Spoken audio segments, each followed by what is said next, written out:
It's really cool.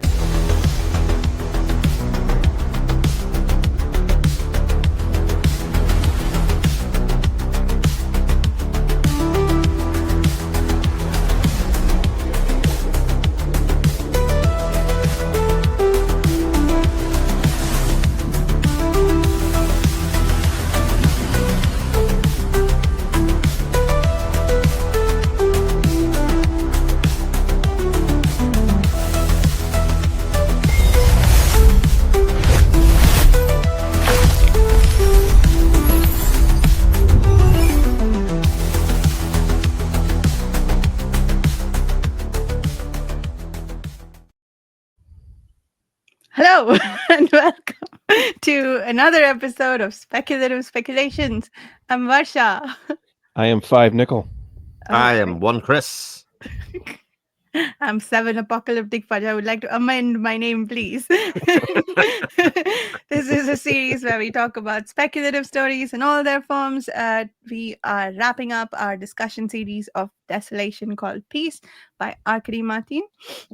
We are not done with the author, though. We will be reading her novella. I think it was published this year, called Rose House. That one that Jared's holding up for our next episode. It's about an AI haunting a house or many houses or many AIs haunting many houses. I'm not sure, but it sounds cool and we want to read it. And after that, no short story for next week. The short story for today is The House of Compassionate Sharers by Michael Bishop. We were supposed to discuss that last week, but we're doing that this week instead. And coming up after Rose House will be Revelation Space, not Revelation, Call Space by Alastair Reynolds. I won't let it go, no. Damn. And I'll tell you what short story next week because I haven't looked it up, but yeah, that's everything. We're working our way through the big book of science fiction as usual. That's all. So, the conclusion of Desolation Called Peace. Did it live up to your expectations? Did it go where you thought it would? Did it make any of your predictions come true? Guys, We had Guys. predictions. What? it's taken 70 episodes, but I think we called this one. By and large, I think we did. Mm-hmm. Maybe not the absolute particulars, but the overarching thing of what the spores were doing, kind of how it was going to integrate into that society, even to a certain extent, how it was going to solve, or otherwise. We did sort of question why our friend Mr. 20 Cicada wasn't dead, and that kind of stuff. But is it fair to say that while I don't think there was many surprises at the end, I found it incredibly satisfying and to the story. Like I was like eating it up in all the right ways. Yeah, I agree with that. The space opera delivery system worked here, It did. and we got a definite space opera ending. The I wasn't expecting her to kill her own people. 9 hibiscus. So that was a little Yes, it was. a little surprising there. Yeah, but like you said, the them somebody somehow getting the means through that fungus to have a better type of connection to the alien fungus species. Yeah, we had talked about that before, and that what a you couldn't have a better character do that, be the one to make that connection, and so that was satisfying. Yeah, I would say that.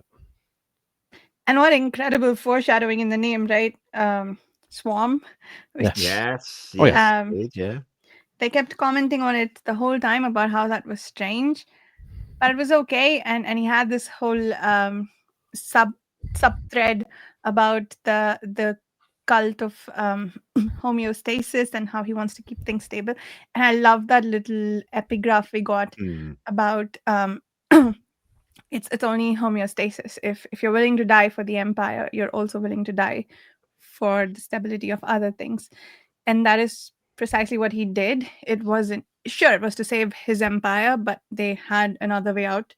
Theoretically, if if they weren't willing to think about the cycle of war that they'll get themselves into, they had another way out of this situation. But I think he also wanted to save the aliens, Mm. prevent the waste of that desolation. And so, yeah, I think I loved how 20 Chiquita's character tied together overall. It was quite brilliant. Except he didn't really die; he just became sort of integrated. Our epilogue kind of suggests exactly that, is that he becomes one with the unnamed alien race of some Yeah. way. But not only Yeah. did we call how this spore worked, we kind of call how the aliens thought of them as people, not people, as well, and that kind of confusion that they would have of they couldn't understand this kind of idea of society where individual mattered, life mattered in that kind of way. That was not a thing. So, um, the other thing I sort of wanted to point out, because like Varsha has been excellent on publishing the old episodes. They have been pinging so much Oh, so. I'm sorry. No, it's been very good, but it was very illuminating to go back and listen to what we thought at the start of Memory Called Empire. Mm, And actually, at the same Uh, time that we were kind of thinking that it was the second discussion that I was listening to, and then thinking about kind of where the book is now. And on one hand, it's an incredible contrast from where Memory Called Empire was and it started from, and the fish out of water and stuff. But you actually see it come this full circle, and like you said, Jared, we got the space opera big time at the end. Like it was very much slap bang there in the center, and again, it didn't feel out of place, even though the whole two books up to this point had very little space opera-ish kind of stuff in it, other than kind of planetary politics, that kind of stuff kind of going on. So it was really interesting to kind of see that kind of through line from that point over, 10 discussions or whatever. yeah. yeah. Yeah. I think I really not that I don't think I've read a whole lot of space opera. I don't think. Does Children of Time count? Possibly, yeah, I'd say so. Yeah. Yeah, Okay, Children of okay. Time, maybe.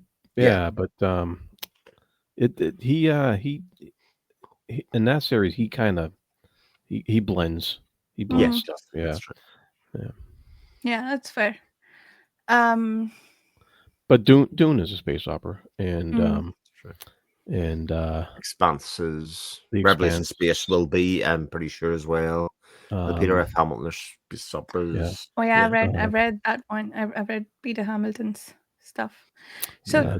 Donaldson's Gap Cycle is a okay. space opera. Ian M. Banks as well. The Yeah, culture Okay. series that will be sort of space opera, I suppose. Yeah, yeah.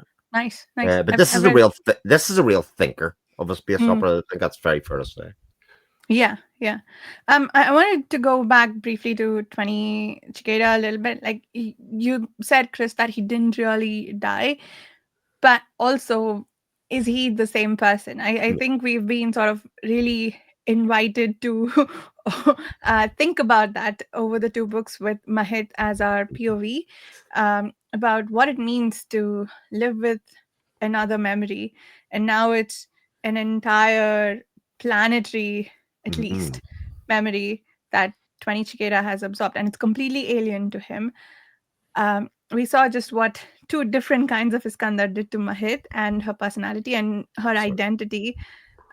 So what did it do to 20 Cicada? I feel like the mourning that Nine Hibiscus went through because of the loss of her friend, I think that I really felt that too, because they're not the same person. Mhm. I don't think, or at least initially, it doesn't feel like it. He does retain a lot of 20 Cicada, but maybe not. Yeah. It's interesting you brought that up because the end of the book, um, you, he's he's a part of the fungus now. He's part of the swarm, so to speak. And but the book, the last couple lines, the last couple paragraphs of the book, kind of left me feeling, what is he going to do to the aliens? Yeah. Because they're asking him to explain the humans. They're asking him to and he says, "All right, I'm going to sit down and start explaining this." So I have an odd feeling that if this series were to go on, we would see him changing the aliens a lot more than the aliens Yeah. changing what they come across. I just got that feeling at the end of it that it was open ended in that manner, um, but it was open ended in a way that it still gave you the sense that if whatever going to happen in the future, humans will still be the dominating species in the galaxies or whatever. And it, it I I just got that. That's how I uh, felt that way at the end there. I'm really glad you brought that up because I was sort of thinking something along the same lines insofar as while he becomes part of their consciousness, he is the new kind of the novum kind of within their society, and there's an awful lot to learn there. So his influence pervades probably a lot larger than Yeah, it does on him in a lot of ways. And yeah, yeah, and really, really interesting. yeah, and he's got and I think that ties into his background, his religious background. I think that's gonna would play a factor. Hmm. Um, and I really think it ties into Mahit's growth as a character as well, because the whole time we've been reading about her, she's been called a barbarian, Hmm. but she's been insisting that she's a human. Like, no matter what kind of machinery she got in her to give her aspects or access to different personality and different memory, the insistence has been the whole time that she's still a human, and that she's not an other. Yeah, And so I think that really ties into that whole theme. yeah, especially when you consider kind of they go to these strengths, like you say, to point out that she's a barbarian from the outside, but they are like sexually compatible on long lines. So actually, biologically, not that different, more culturally different as we see. But even within that, the whole book is about really about all of these humanoid races against this impending threat of the aliens as well. So it was kind of you would hope a unifying thing, but it didn't actually turn out that way because people were scheming and trying to protect themselves. And that whole presence of Darge threats, I actually think is probably one of the weakest parts of the book. I think in some ways I don't really buy how when he comes on and says she's a spy on your ship, they accost her but are like, but he's okay. That's true. Yeah. But don't they bring him under security? So I thought the They assumption. do, but she's the one withheld with, isn't it, the knife or whatever underneath her or gun pointed underneath her throat, as the focal part of that, if you know Mm. what I mean. And he's there under sort of diplomatic, whatever. But At what point did they clap chains on him? Was it when he boarded the ship or in the interrogation room? I forget. hmm, Because he was uh, in chains at some point. I can't remember whether he was brought in chains or I think he was brought in by surrounded by like a circle of them around okay. him, Yeah. and then at some point they kind of put him in chains. But again, he never really felt under threat, if that made sense. Whereas Mahit did. And to me, that just kind of didn't make an awful lot of sense, other than the fact that Mahit was our protagonist, and we needed to feel some peril for that character versus Darge. But I mean, it's a very minor uh, pick on my side. Yeah, I mean, it did lead into Mahit not having a home at the end of this, Yes, it did. uh, which is in and of itself a kind of desolation, In because you're peace, yeah. yeah, she's this whole the ending of this book, the desolation, what meant a lot of things, Mm, but for her it was she is now completely homeless. Like, technically, of course, three seagrass would take her in. There's no doubt yeah, about that, but that isn't her home unless she chooses to make it so. And and she's in a lot of doubt about a lot of things, yeah, so yeah. That whole Yeah. conversation at the end, I thought was I thought it was destined whether they're going to go to Texclani, but that kind of switched the end that they basically were going to be pen pals. Was not one I was expecting at all, but sort of again felt satisfying because Mahit's sort of interest in other alien races and sort of language and all of that kind of stuff. She could still pursue a lot of that, and still keep tabs without being involved. I think there is a sense that if she was in Texclan, she probably wouldn't last too long there because she would be seen as a threat, uh, mainly because of everything that she has achieved and how useful she was to certain people within that regime, and people would use her as a tool. And I think she probably knows that, and therefore Well, step back. she's a disruptor. Yeah, Remember absolutely, she is. And it was interesting. I think they did this all the way back at the beginning of the first book, but every time I think it was particularly Three Seagrass, speaking of Daj Tarats, when it's like he spoke language to mean Texkalani or station. The other languages have name, but Texkalani is just language with a small L too, I think, not even a capital L. So Yeah. it was just like the city is the world is Texkalan. Language I think is just Texkalani, is unqualified language, which was interesting. I don't recall noticing that before, but it came up a few times in this part of the book. Hmm. Yeah, it's pretty cool. Yeah. Yeah. What did you The think? Go ahead. oh, go ahead.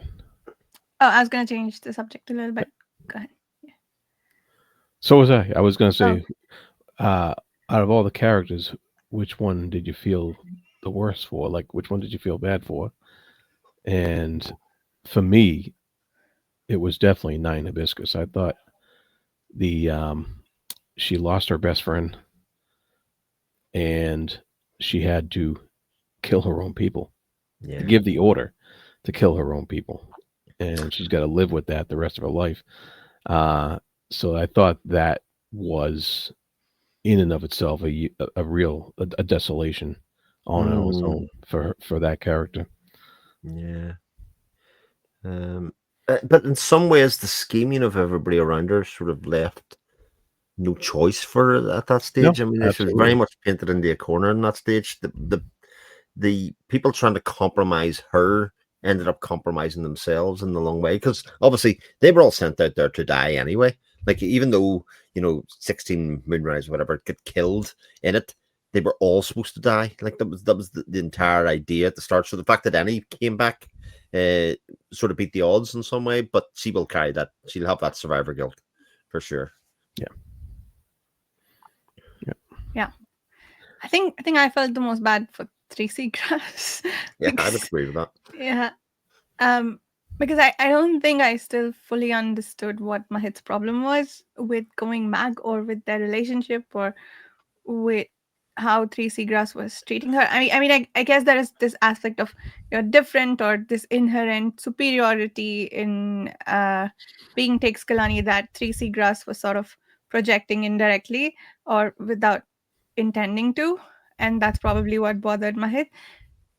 But I don't fully understand why she rejected her offer to be together.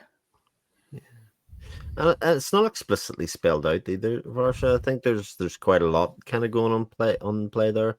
I do feel that part of it was Mahit's decision, but also part of it was like if Mahit goes back to Texclani, Three Seagrass's career life is very much compromised by her ties to going to get Mahit in the first place to help solve this problem. The fact that they obviously have a relationship compromises her even further within other people's eyes of somebody that's rising up. But at the same place, she took that decision away from Three Seagrass, which is why I feel sorry for her at that point because she made the decision, even though that's not what Three Seagrass would have wanted. Like Three Seagrass does kind of say that she wouldn't mind going into obscurity if Mahit was there with her, so she took that part away from her. in sort of trying to savor him, in my view. And this idea that there are plenty of other systems.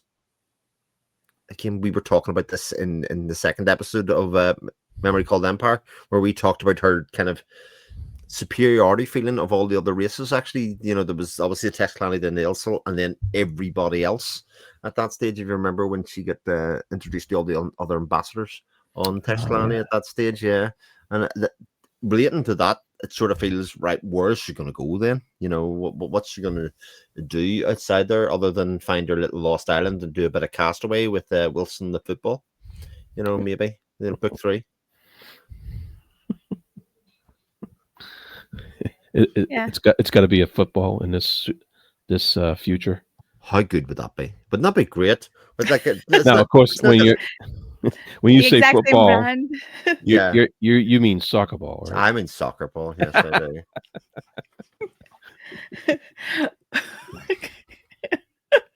Wars have started over there. I can see the problem with this whole last book. It started out as a cultural thing. It wasn't anything to do with territory. We're just opening all the doors for a third book. That's what we're doing.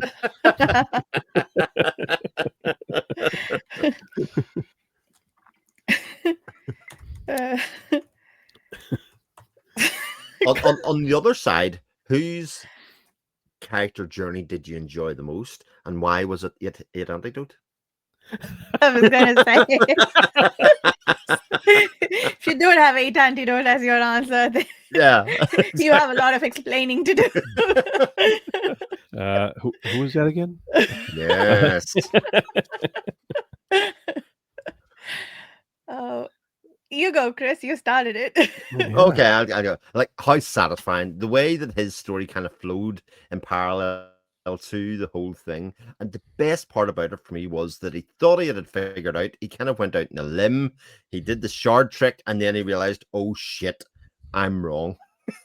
He did this whole thing of being a disruptor and thinking, I'm not going to be able to do whatever. And then he totally flipped himself and panicked at the end, as an 11-year-old is want to do, but did save the day in the end, which I just thought I was just so satisfying that he's again, I always really like smart characters or people that are working things out. We get to see the inner thinkings of their mind. The whole shard trick scene I thought was incredibly cool, as well as he became part of that bigger consciousness as well and got an insight into that. And then to kind of say, oh, oops. And especially then with his interplay with 19 ads at the end, where kind of went, this is what I expected you to do all along. This is fantastic, Exactly. Did he really save the day, though? I thought ultimately, I think what ended up happening, and I really liked this about all of it. Although you could make a case for why the hell did we follow this kid if this is how it was going to end.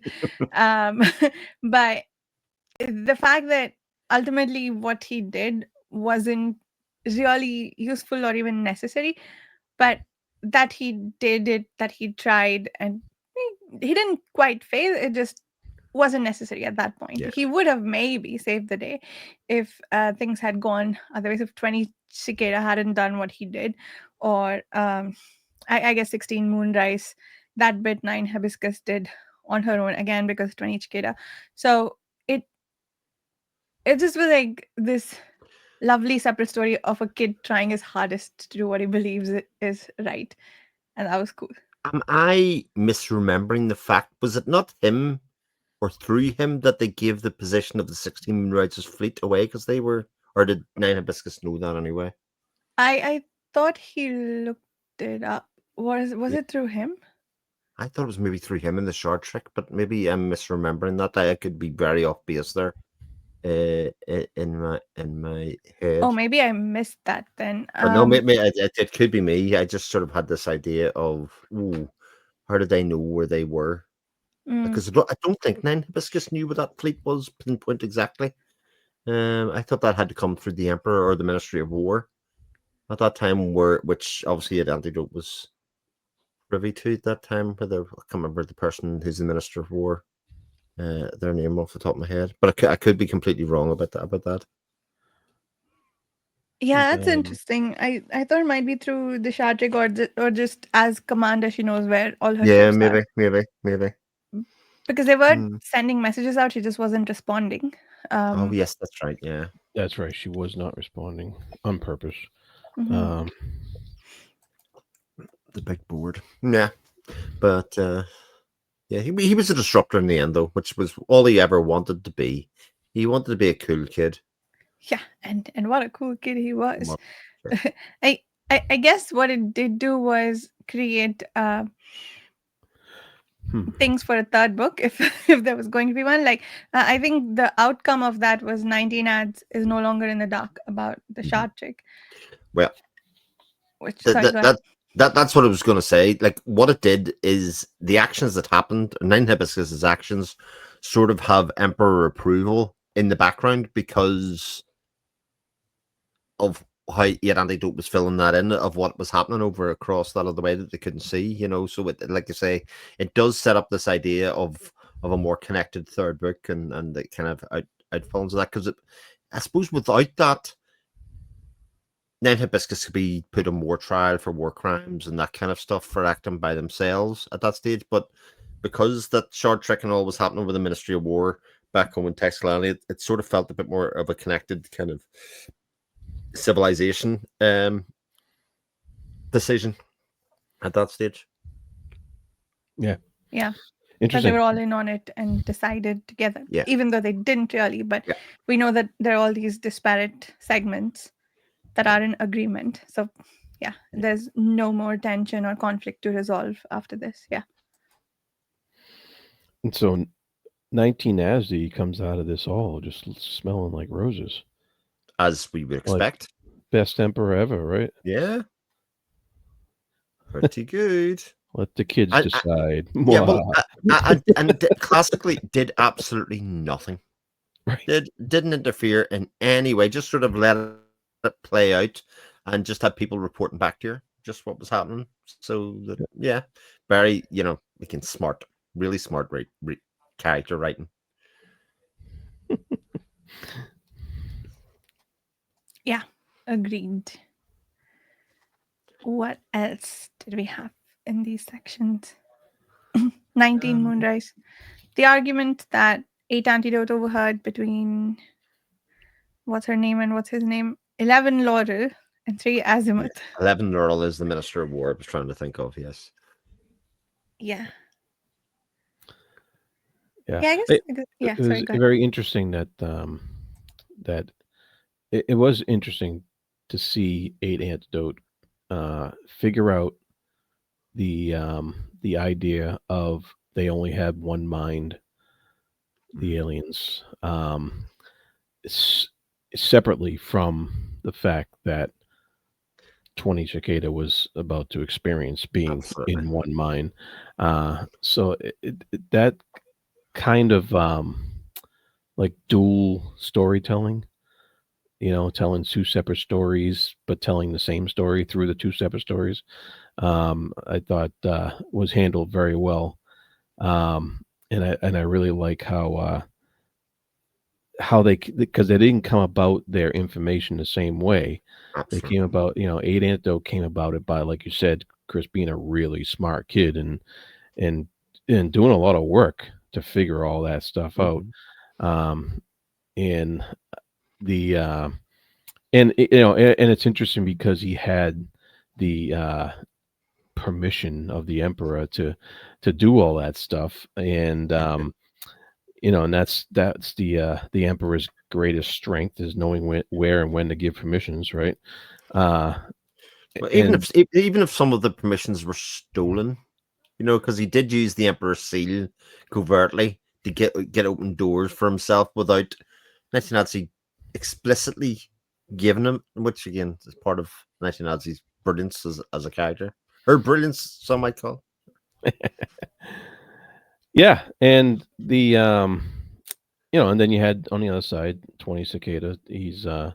He's thinking about, is it a telepathy drug? Is it is it, what exactly it is, all and that stuff. And he figures out himself that he's even before he took the mushroom, he figured out that that's what it's going to take in order to get to the next level.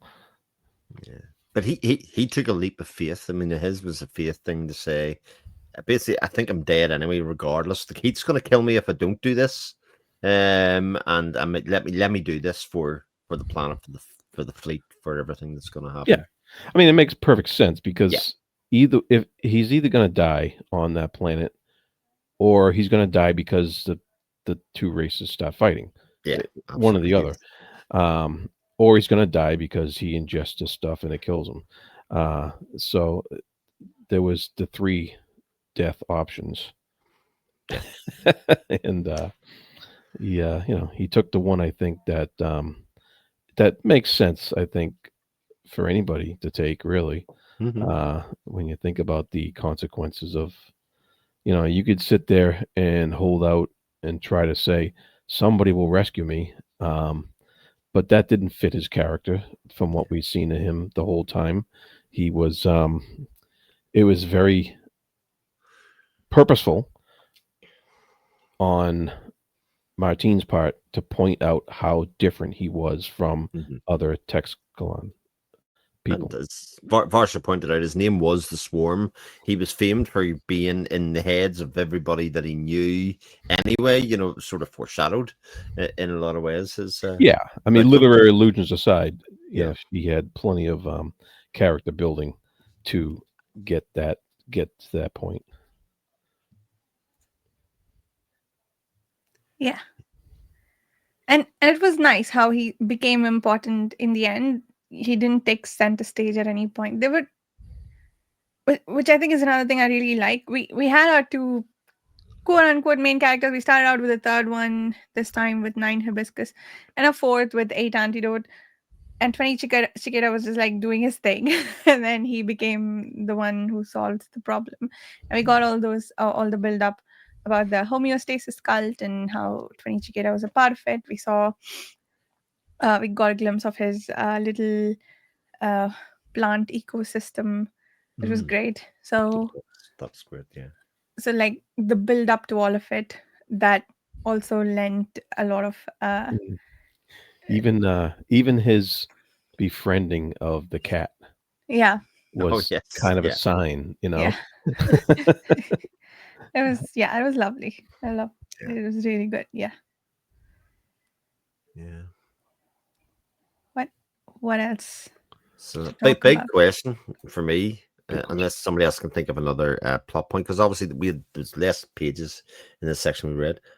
How good, in overall terms, is one, this book, and two, the geology, in the scheme of like all of the books that we've read or otherwise.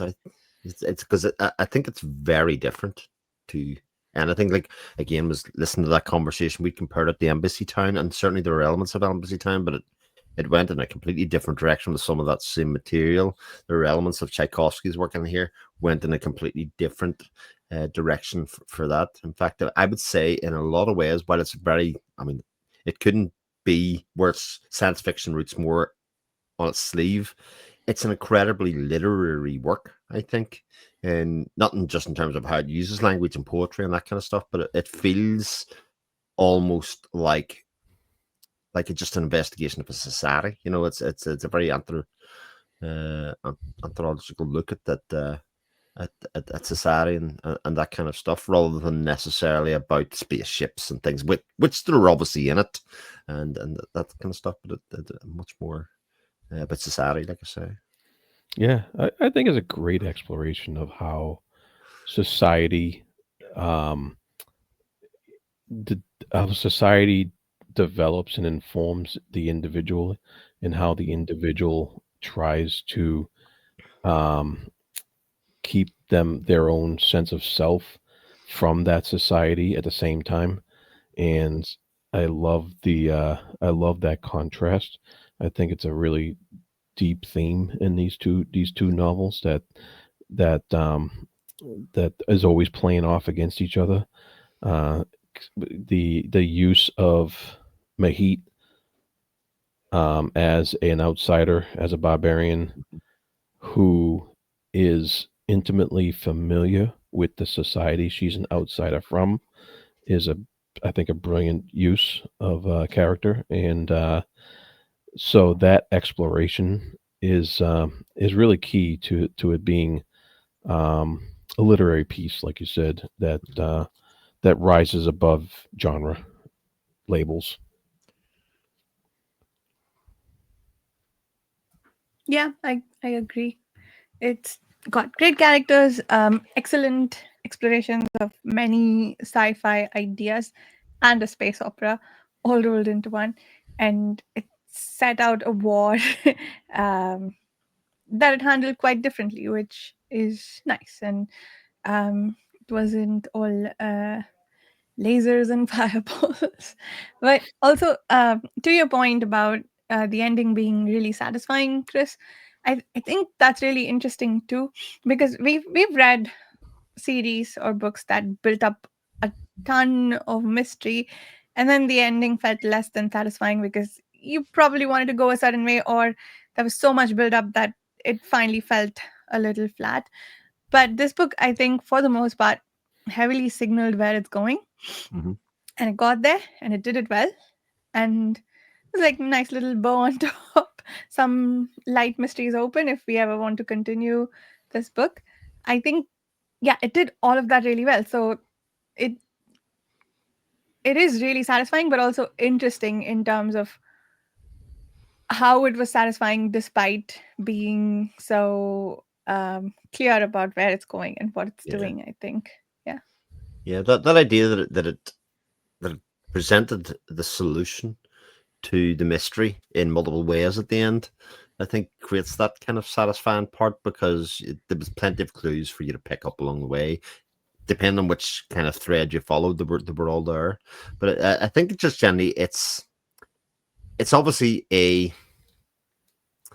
an exploration of kind of people in from outside cultures being othered in some ways. I think we talked about this at the start, even though in the big scheme of things, everybody's incredibly the same. They're all humans.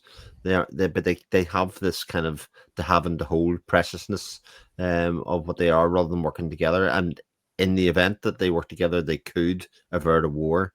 They could have used the talents of everybody inside. And then obviously there's a big exploration of consciousness and about what it means to have shared consciousness, what it means to have death upon yourself for a society that's running for a long time, how people try and cheat death in some ways and try and keep that away, and how that helps races evolve. And I think that those are all questions that are not for humanity of today, but maybe humanity in for 50 and 100 years. And these kind of, as we often say, the purpose of science fiction is to kind of have those explorations about what people are thinking about today, so that when it's in the future, people go, "How did they know? How did they know that this was what was going to happen?" Um, and how they do it multiple ways within this book, I think, is really the standard trick between the aliens, the imagos, the clones, the shard tricks, all of that kind of stuff, kind of melting in together and showing you different ways of achieving the same outcome. Yeah. So in the future, Chris, eat the fungus. Eat the fungus, yeah. Eat the damn fungus. In fact, we could But save you guys don't ourselves like mushroom now? I know I don't like mushrooms, but I don't know. a bit of garlic fried, we, depending on we the need mushroom, to could be great. discuss whether our friendship must continue. Oh, it was going all right, but again, Vars has just given a very good Hey, explanation of you as a barbarian. yeah, I am. Um, Animal or plant, no fungus among Fair enough. us. Fair enough. And but all that said, Chris, you're right. It's also quite compact. It's not bloated. It's not. It gets to the points very quickly. It has so much more information in two books than a lot of other books have in one book. Reamdy, but it's just fantastic. but I mean, again, we said this in that conversation we listened to before. It's almost the exact opposite of Dream Day. It is. in a lot of ways. Reamdy's nothing but action and everything happening at the time. It always has a drive and a pulse, but with very little depth to it, which some people will really like. Some people will read these two books and go, "Oh my god, it's so boring." Everybody just stands in a room talking to each other all of the time. That's all that happens in these books, and I think that would be a fair summation of these books. Or and if they're not standing talking to each other in a room, they're thinking things in their head while they're standing in a room watching other people talk.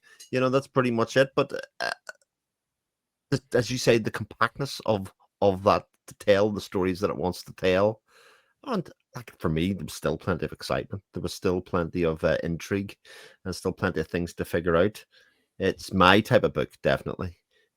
Whereas that other one beforehand, I probably found it as maybe not for me, but obviously it sold plenty of copies. So what do I know? Maybe as doorstops though. Maybe not as fiction. Maybe as murder weapons or bookends, something like that. Yeah, that's why they said because they're big. Oh man, yeah. I think this is very much my kind of book too, and a lot of constant action usually is not. So, but that wasn't what was wrong with Remedy though. Just Yeah, that's true. I was going back, and actually, I will link it to. There was a rather great video put up this week about group reading versus solo reading. I don't know if anybody who did? spotted it Yeah, or I don't otherwise. know what you're talking about.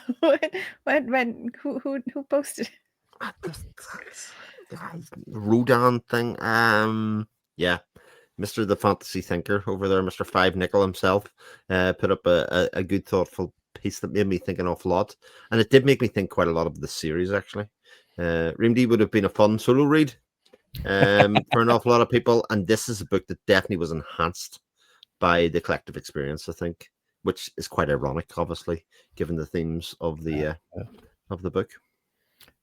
I would say apropos rather than ironic. Yeah, well, absolutely. Uh, Yeah. Right. Any other closing thoughts or continuing thoughts? Very much excited about reading more Martine, I have to say. Yeah. I think Yeah. for somebody that has got such a small catalogue, obviously very well thought of, given the awards that this duology has won. But there is a very thoughtful and talented writer there to follow. Yes. Yes, and public service worker. Yes, Mhm. indeed. Yeah, yeah. Could have started with that. Yeah. Very nice. Are we ready to talk about the House of Compassionate Sharers? Michael Bishop. Mr. Michael Bishop, yes. So it has been a week since I've read this, but the summary goes something like this. Somebody has something go wrong with their body. They basically are built into a robot body after doing bad things, and they are struggling to adjust to this new body and actually what it means for them as a person. They're sent to this kind of out center, other planet maybe, which is for Shurs, where they are put in touch with these kind of other, well, what they think is in the care of these strange other beings that are known as Shurs that they seek to manipulate in some ways, but in some ways is manipulating them. And yeah, it's a robot or somebody who became a robot yeah, going to like a retreat of some sort, a isn't it? retreat. Yeah. A robot retreat of some sort. And it's funny. It starts off with he says, I had reached a full accommodation with myself. Yes. Narcissistic, one could say, which was the trouble. And by the end of the and through the whole story, he goes through these phases of things. He looks at things as more horror than miracle, and he life, and he looks at then he comes across like he feels this nearly unlimited power as a type of therapy, um, to have that kind of power over somebody. And then by the end, and he points out, flawed skins of people, and then by the end, he realizes that he's home. That's this is where he belongs. So he comes to this self revelation that this is where he belongs after all. And it I'm not sure what to make of it. To be honest with you, I'm just Yeah, kind of I like feel the same. okay. I spent the whole story going, what is this guy's problem? What is this guy's problem? What is he unhappy about exactly? So yeah, that's yeah. What would you say are the themes of this story? What is the point? Hmm. Or I I think it's an acceptance of a changing body. If I was going to say that, mm, maybe as somebody gets older or something like that, because there's lots of allusions to it, to Hmm. basically saying, it's a very functional body. It's still could be described as sexually active and all of those things. But he obviously has a deep hate for it, and in fact, I think starts off really wanting to test the limits of it in terms of how it influences other people rather than him accepting himself for who he is, which is why it sort of comes around at the end to him saying, "No, I'm going to stay here." That's sort of his acceptance of himself and who he is as being one of these sharers. At the end of the day, he's revolted by the things during the story when he goes to the retreat and he sees them as playthings. But then it's only when the two others come from the outside and he sees how they treat the sharers almost, with disgust, that it sort of morphs and changes his opinion of what's going on and therefore interesting. himself. Yeah, that makes sense. Wait, Yeah. I was a little confused about whether he was disgusted by human bodies or by his metallic Yes. body, because Yeah, at some point he also expresses disgust about all the human processes absolutely. and Yeah. he hates those.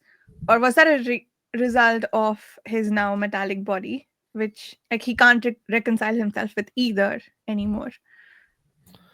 Yeah. I mean, I think it was more that he was disgusted with the humans. Um, he uh, he wanted to escape these people, um, with their face to face with their flawed skins, their loud sexuality. He uh, he had what he felt were these huge reserves of tolerance, which you know bile flooded his mouth and stuff like that when he thought about them and stuff like that. So he had to come into some sort of acceptance that, because it did mention that he came back home, he came back to Earth, um, and somebody told him that you're going back home. And he's like, no, I wasn't born there. I don't, But she's like, no, she meant the home of the human race. And so he's coming to terms with what I think he lost somewhere along the way what it means to be human, and he's coming to terms with becoming human again and returning home, so to speak, in that manner. Interesting. Nice. I like that. I absolutely did not know what to make of the story, but now it makes a lot more sense.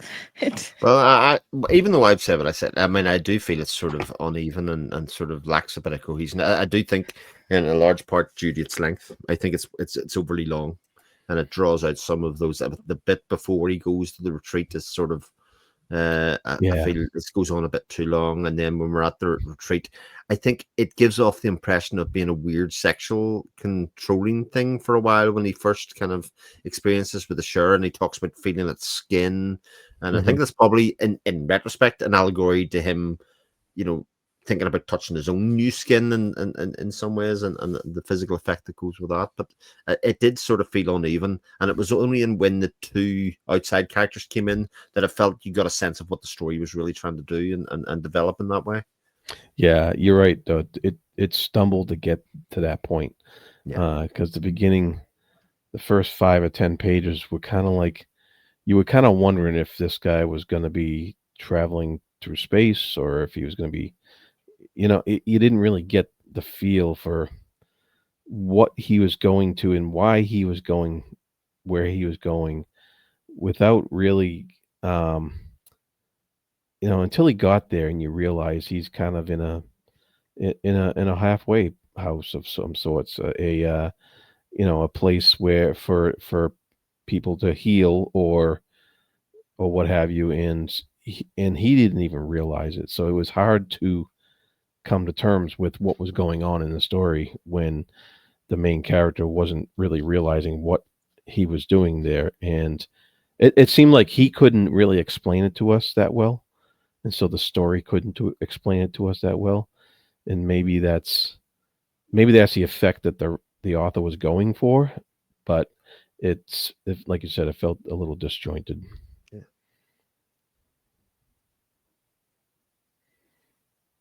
Yeah. Yep. Nice. Anything else before we wrap up? No. No. Looking forward to more Martine next week and an AI horror haunted house, possibly. I don't know. We'll see. Yes, we'll see. We'll see. We'll see what it is. I am expecting it to be a good read because of Martine, because Mhm. the first two books did not disappoint. So anyway, we'll see you back with that book next week, and after that, we'll be reading Revelation Space by Alistair Randalls. Thank you so much for listening, and we'll see you soon. Bye.